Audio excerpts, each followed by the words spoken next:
പത്തനംതിട്ട നഗരസഭയിൽ മുസ്ലിം ലീഗ് സ്ഥാനാർത്ഥിയുടെ RSS ബന്ധത്തെ ചൊല്ലി വിവാദം. ലീഗ് സ്ഥാനാർത്ഥി ദിവ്യരാജിനെതിരെയാണ് സോഷ്യൽ മീഡിയയിൽ വിമർശനം. അയോധ്യ രാമക്ഷേത്ര പ്രതിഷ്ഠയെ അനുകൂലിച്ച ദിവ്യയുടെ പഴയ ഫേസ്ബുക്ക് പോസ്റ്റ് ഉൾപ്പെടെ ചൂണ്ടിക്കാട്ടിയാണ് വിമർശനം. ഒരു പാർട്ടിയിലും അംഗത്വമില്ലെന്നും രാമൻ തന്റെ വിശ്വാസത്തിന്റെ ഭാഗമാണെന്നും ദിവ്യ ഫേസ്ബുക്കിലൂടെ പ്രതികരിച്ചു. നന്ദുഷ വിവരങ്ങൾ നൽകാനായി ചേരുന്നുണ്ട്. നന്ദുഷ, ഇതെന്താണ് ഈ ആരോപണവും വിമർശനവും ഒക്കെ?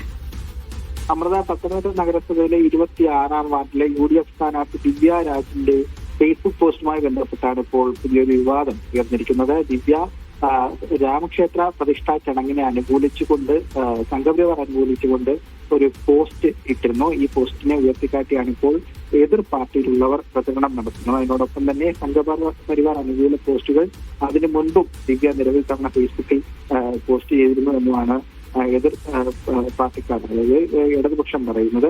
ഏതായാലും നിലവിൽ സോഷ്യൽ മീഡിയയിൽ ഇപ്പോൾ വലിയ പ്രചരണമാണ് ദിവ്യയുടെ ഈ സമൂഹ മാധ്യമ പോസ്റ്റുമായി ബന്ധപ്പെട്ട് നടക്കുന്നത്.